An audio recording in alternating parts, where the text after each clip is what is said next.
This guy who had her purse said he found it in the trash. Well, did this person see Lucy?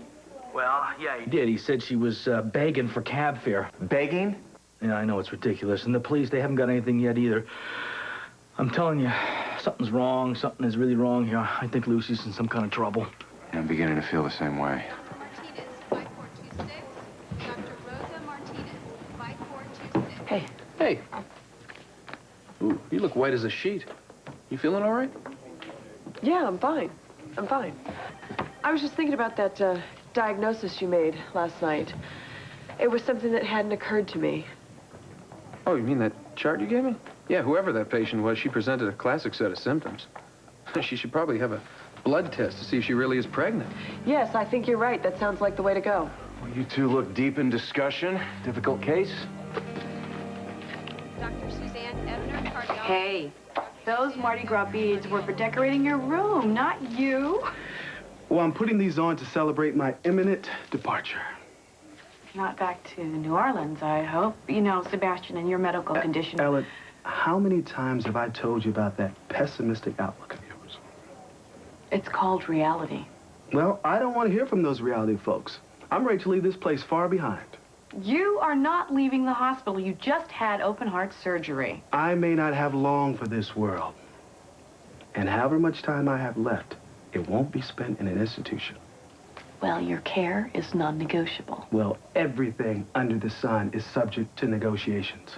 So hit me with some beta blocker and I'll be on my way. Hopefully with you. Now, look, if you think for one... You hear that? Spring is in the air. Come here. Listen.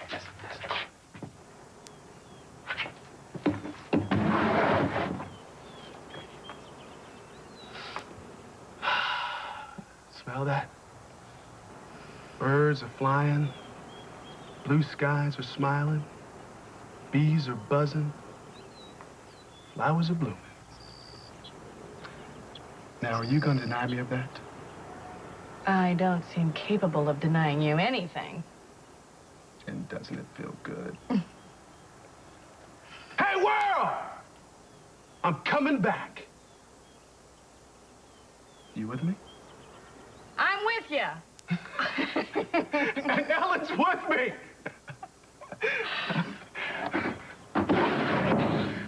Now, that ought to show 'em.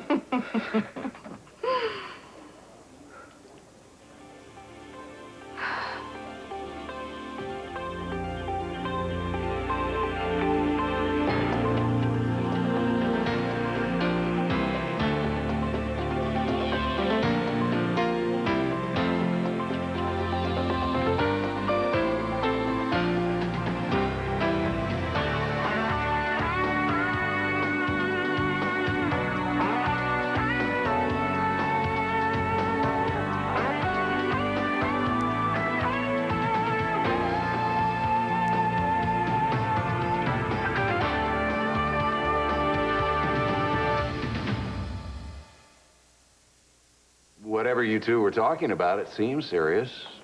Interesting case? No, not at all. Actually, it was pretty boring. So, you, heard any more news about Lucy? She never made it back to the hotel last night. Scott still hasn't heard from her. And no one has any idea where she might be. Scott found a homeless man who had her purse. He spoke to the police, but they don't have any leads. It doesn't sound good. It's not like Lucy to go this long without checking in. That's why we're so worried. Can I, steal you for 5 minutes? Yeah, I'll be here when you're done. We really need to finish going over that chart. Okay.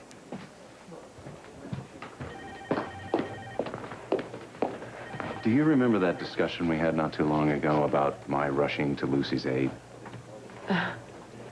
You want to go to New York to help Scott find Lucy? I wouldn't even bring it up if I didn't have a terrible feeling about what's going on.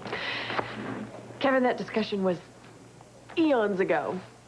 Eons ago. We're fine. I think you should go. I'm sure that Scott could use the help. He's probably by himself. When was the last time I told you you're amazing?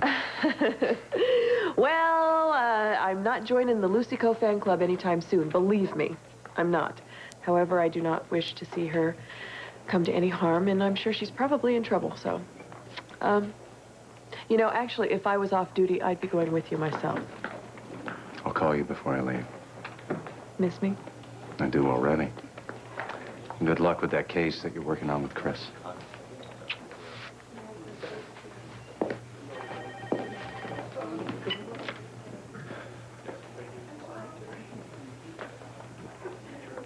Victor, it's Kevin. I'm at the hospital, but I'm on my way home. I'm gonna pack and go to New York and help Scott find Lucy.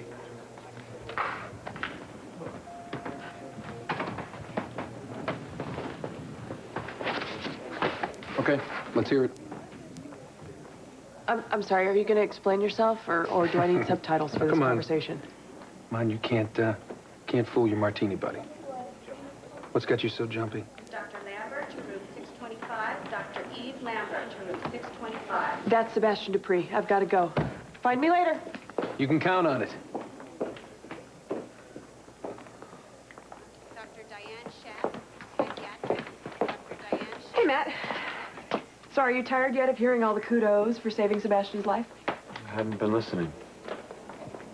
Oh, well, I've got his labs here. Look, don't show them to me, okay? I'm off the case. Just review them with someone who cares. Well, here's that someone right now.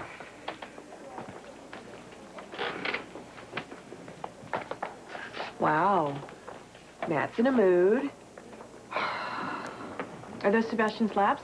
Yes, they are. And just as we expected, I think we should keep him here for a few more days and see if there are any changes. Not if Sebastian has anything to say about it. He's ready to call a cab. What? He can't be serious. No wonder my ears are burning. Two beautiful women discussing my welfare. Doesn't get any better. I believe the correct term is two beautiful doctors. And yes, we are talking about you. Well, it's been nice working with you. Oh, no, you don't, mister. You're not going anywhere on my watch. We'll see. You are not going along with this, are you? He could have an aortic rupture the minute he walks out of this building, Ellen. Medically, I cannot challenge your assessment of the case. Oh, I hear a but coming. But I understand Sebastian's motivation for wanting to get out of the hospital. Yes, the surgery was a success, but we all know it was a stopgap at best. But His condition is going to worsen eventually. having him here for a few more days just for observation Will would tell us nothing new. The life expectancy for a patient with his disorder, it's a guessing game at best. Well, I hope he's not planning to go back to New Orleans, Ellen. He can't fly. Which is why I plan on caring for him at home. Your home? Yes. There are psychological benefits to releasing him that would increase the quality of what life he has left. I understand the benefits of hospice care, Ellen. But as a physician on Sebastian's case, I cannot possibly let him go out into the world like this. We both know that Sebastian can check himself out anytime he wants against medical advice. I'm just asking you, Eve, just don't fight him on it. You know what? I'll bet you $10 that you would have tossed me out of this hospital for letting a patient this sick go. Ellen, everything I learned about procedure, I learned from you. Then, Eve, if I did my job, then I also taught you that caring for patients sometimes means letting them decide what courses their lives should take.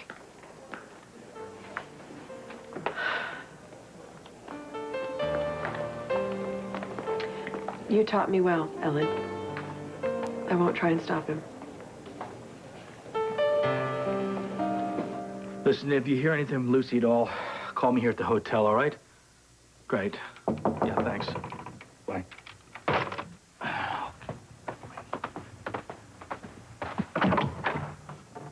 Hi, come in. Are those Lucy's clothes? Yes, the dry cleaner finally found them and delivered them to the studio. She never came back to the studio? You haven't heard anything from her at all? I'm sorry, no, but the dry cleaners found this in one of her pockets.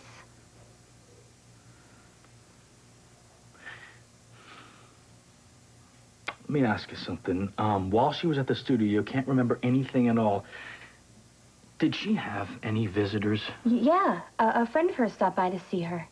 When was that? About an hour before we taped. Was it a guy or a girl? It was a man. What'd he look like? Very expensive suit, kind of tall, goatee and balding. Why didn't you tell me this before? You didn't ask me if she had any visitors. I didn't think it was important. Great, thanks.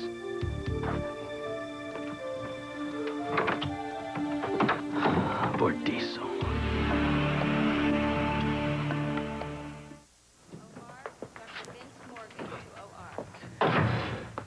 You and Eve conspiring to keep me here?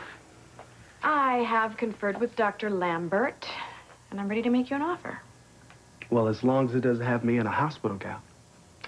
We will release you, provided you come home with me. Now, my mother is away visiting relatives, and it would be a perfect solution.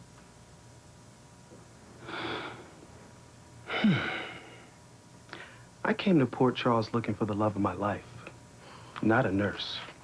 Well, there's no way you're getting on an airplane, and you refuse to stay here. So that's the offer. Take it or leave it. You've become my caretaker? Consider me a well-qualified companion who monitors your vital signs while we watch old movies together. Doing the Sunday crossword puzzle while you give me a sponge bath? More like making sure you take your meds while you keep me supplied with popcorn shrimp and crawdaddies. You mean you won't be cooking for me? Please. The only reason I'm doing this is to call your bluff on what a great New Orleans chef you claim to be. Stay with me? My resistance to your plan is weakening. Then say yes. When can I move in? Not so fast. You have some explaining to do. You know what? Can I take a rain check? I am up to my ears in admissions. Gee, no, you can't. One minute we're talking about a possible pregnancy diagnosis, and the next thing I know, you look like you swallowed a bug. What's going on?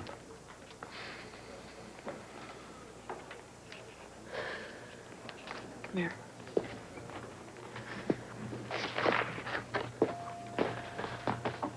All right. I've been feeling lightheaded and nauseous, and I fainted once I stood up too quickly. Are you kidding me? You think you're pregnant? Haven't you guys heard of contraception? Listen, Kevin and I always use protection. Not that it's any of your business. No, I want to believe that these symptoms are an indication of something else. Yeah, but you're having a hard time convincing yourself, right? Look, if this were me, I'd do two things. First, I'd kick myself for not moving back into the penthouse with me, the man of your destiny. Yeah, okay, let's skip that part.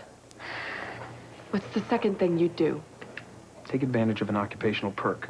Run a blood test to be absolutely sure. What? Are you kidding me? I am not going to go trotting down to the lab with my pregnancy test and my name all over it. No way. I'd rather just go to some pharmacy on the outskirts of town, buy a pregnancy test, and then... Come on. Eve, a blood test is much more accurate. You'll have the results in 20 minutes. And look at you. You're crawling the walls. You really think you can wait till after work? You want to owe me one? That depends. I'll draw the blood. I'll label the vial with the name of one of my patients. You'll remain anonymous, and this will stay between friends. What do you say?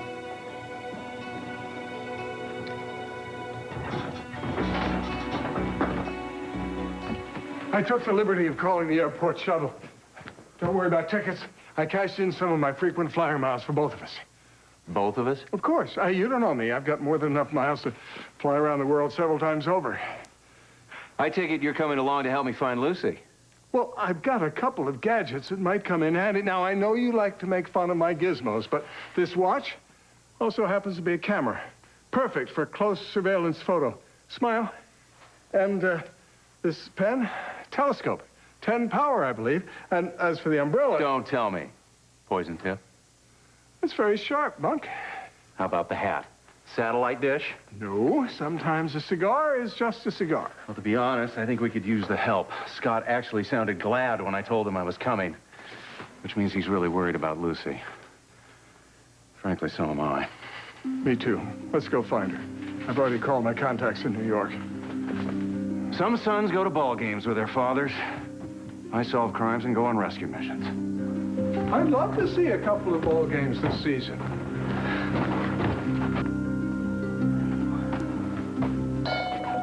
Bordizo in? Do you have an appointment? Oh, come on now. You remember me, Scott Baldwin. I don't see your name here. Yeah, we'll check it again, because I want to see him. Mr. Bordizo isn't in the office right now. Yeah, right. Excuse me, sir. Judy. Well, look who's hiding behind door number 1.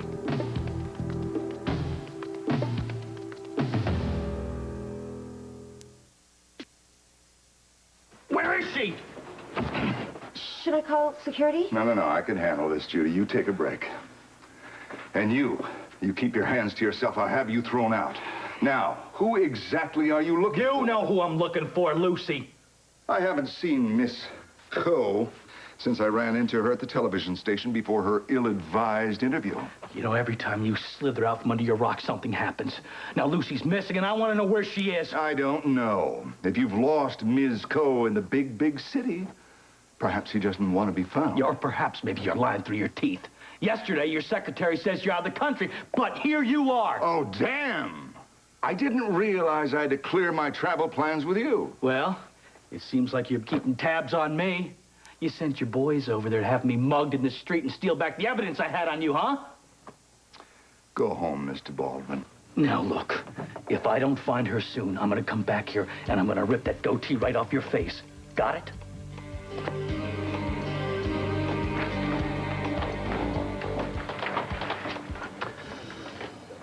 Well, I saw Eve is discharging Sebastian. When are you going to New Orleans? We aren't. You can't travel. Sebastian will be staying with me for a while. Well, this just gets better and better. Now I'm gonna go by your place and pick up my things. I'll leave my key on your dresser. Matt, you don't have to do that. Sebastian won't be staying for very long. See, how long he stays is irrelevant. I mean, he's moving in with you, yeah? Matt, I love you. I've never stopped. I want you to understand that I'm only doing this because Sebastian's dying. I mean, am I supposed to just stick around loving you while you're out living some 10-year-old fantasy with a dying man? That is nonsense. I do not have a fantasy about being with someone who's dying. Look, I don't really want to get into this right now. Okay, I'll bring your stuff over from my apartment when I go to your place to pick up my things. We'll just make a clean break. Dr. Burgess, room 625. Dr. Ellen Burgess, room 625. That's his room. Go.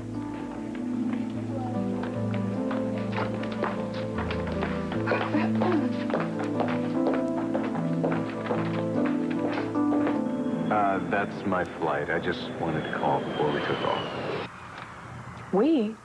Yes, Victor is by my side once again. Hello, Eve. I'm glad to hear you've got your trusty sidekick with you. Are you going to be okay? Yeah. I just wish I was coming home to you. Well, in a couple of days, I'll be coming home to you instead. Well, call me when you get to the hotel. Good luck finding Lucy.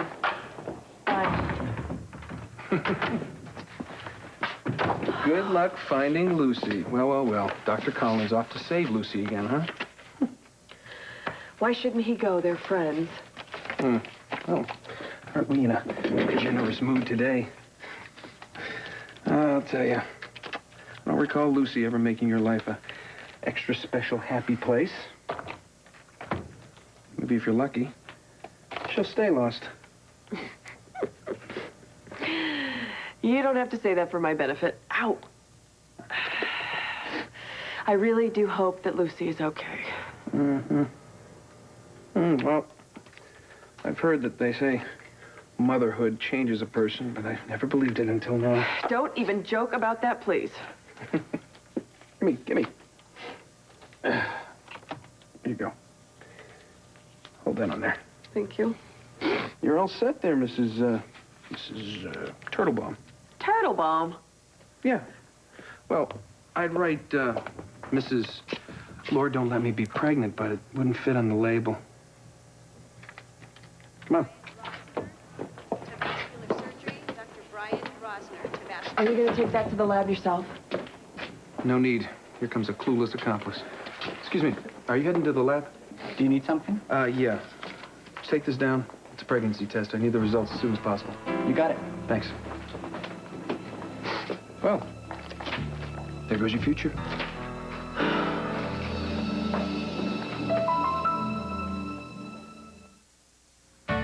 Tomorrow on Good Morning America, the real moment of crisis at Columbine High. Eyewitnesses to the terror tell their stories.